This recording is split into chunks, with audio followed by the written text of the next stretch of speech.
200 বছর ব্রিটিশ শাসন করার পর এই ব্রিটিশদেরকে বিতাড়িত করে ভারতবর্ষকে স্বাধীন করে আমরা স্বাধীন ভারতের নাগরিক। কিন্তু আজকে আমাদের অনৈক্যতার কারণে আমরা ভারতীয় মুসলমানরা এমন অবস্থায় দাঁড়িয়েছি যে ভারতীয় মুসলমানদেরকে ভারতীয় নাগরিক বলে স্বীকার করতে এক প্রকার মানুষ অসহ্য বোধ করছেন। আমরা এখন প্রত্যেক জায়গায় দাঁড়িয়ে প্রতিবাদ করা প্রয়োজন এবং মুসলিম বিরোধী শক্তিদেরকে আমরা বুঝিয়ে দিতে চাই যে আমরা ভারতীয় মুসলমানরা ওই মুসলমান যে সময় ব্রিটিশদেরকে তাড়ানোর জন্য দিল্লির মীরা ময়দানে দাঁড়িয়ে ভারত ছাড়ো আন্দোলনের যে হুমকি দেওয়া হয়েছিল, যে আওয়াজ দেওয়া হয়েছিল, সেই আওয়াজ কেউ দেননি, আমাদের উলামায়ে কেরামরা দিয়েছিলেন। আমাদের উলামায়ে কেরামরা দিয়েছিলেন। উলামায়ে কেরামরা মাল্টার জেলে জীবনপণ দিয়েছিলেন। উলামায়ে কেরামরা বিভিন্ন জেলে জীবন দিয়েছিলেন। উলামায়ে কেরামরা দিল্লির জামে মসজিদে দাঁড়িয়ে বলেছিলেন, আমরা পাকিস্তান চাই না, আমরা ভারতবর্ষ চাই। এই ভারতবর্ষ আমাদের জমি, আমাদের মাটি। এই ভারতবর্ষে জন্মগ্রহণ করেছি, এই ভারতবর্ষে আমরা মরব, তবে আমরা পাকিস্তানের মতো দেশ চাই না। সেই ইতিহাস মুসলমানদের। আজ আমাদেরকে যদি বলা হয় যে এই দেশে অধিকার নেই, আমাদের ভোট দেওয়ার অধিকার নেই, তাহলে আমরা মুসলমানরা যুবকরা ঐক্যবদ্ধ হয়ে তার প্রতিবাদ করতে হবে। এটাও ইসলামের মুসলমানদের কর্তব্য। যদি আমরা শুধু মনে করি নামাজ পড়া, তাসবিহ পড়া, মসজিদ বানানো, ঈদগাহ বানানো মুসলমানদের কাজ, তা নয়। মুসলমান হল পূর্ণাঙ্গ জীবন ব্যবস্থার নাম ইসলাম। ইসলাম আমাদেরকে শিক্ষা দিয়েছে বিধর্মী মানুষের সঙ্গে কেমন ব্যবহার করতে হয়, তাদের সঙ্গে ভ্রাতৃত্ববোধ মেনটেন করে চলা ইসলাম আমাদেরকে শিক্ষা দিয়েছে। ইসলাম এই শিক্ষা দেয়নি অন্য ধর্মাবলম্বী মানুষদেরকে আমরা বাজে চোখে দেখবো, তাদের সঙ্গে বন্ধুত্ব স্থাপন করে এই দেশে বসবাস করার শিক্ষা ইসলাম দিয়েছে।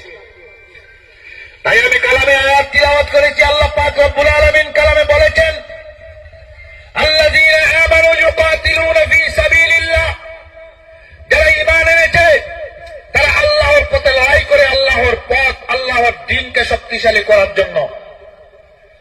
আবার আল্লাহ বলছেন, ওয়াল্লাযীনা আমানু ওয়াল্লাযীনা কাফারু ইউকাতিলুনা ফী সাবিলিত তাগুত, আর যারা ঈমান আনে নাই, যারা বেঈমান, তারা পৃথিবীর মুসলমান বিরোধী শক্তি প্রয়োগ করার চেষ্টা করবে।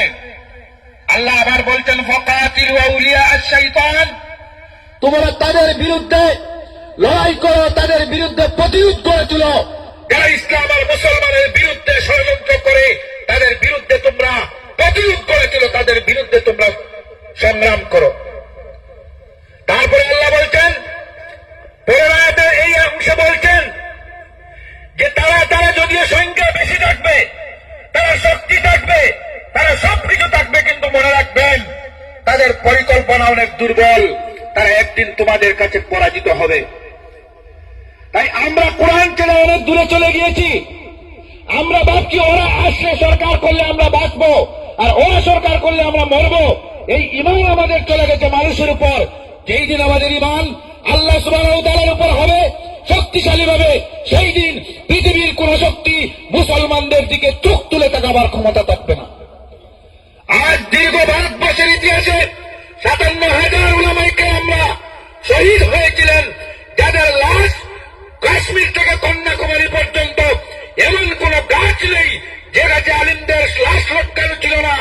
আজ এই দেশে যদি আমরা থাকতে, যারা ব্রিটিশের দালালি করেছিল সেই সময়, তাদের কাছে যদি আমাদের দেশপ্রেম পরীক্ষা দিতে হয়, তাহলে আমরা কোথায় গিয়ে দাঁড়িয়েছি তা আমরা নিজে নিজে প্রশ্নের সম্মুখীন।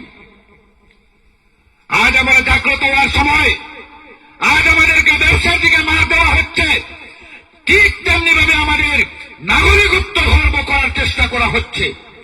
যদি যে দেশ আমরা স্বাধীন করেছি, যে দেশ থেকে ব্রিটিশ কেনানোর জন্য আমরা প্রাণ দিয়েছি, আমরা রক্ত দিয়েছি, আজ যদি সেই দেশ থেকে আমাদেরকে বিতাড়িত করে আমাদের নাগরিকত্ব হরণ করার চেষ্টা করা হয়, আর আমরা যদি বসে থাকি, ঘুমিয়ে থাকি, তাহলে হবে না।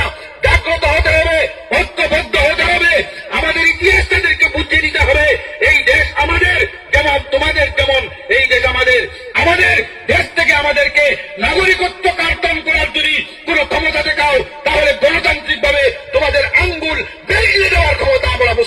রাখি। শুধু সজ্জন মন্ডলী, ইসলাম একটা জীবন ব্যবস্থার নাম। মসজিদ হতে হবে, মাদ্রাসা হতে হবে, এটা আমাদের সাংবিধানিক রাইট। আমাদের সংবিধান দিয়েছে মসজিদ করতে হবে, মাদ্রাসা করতে হবে,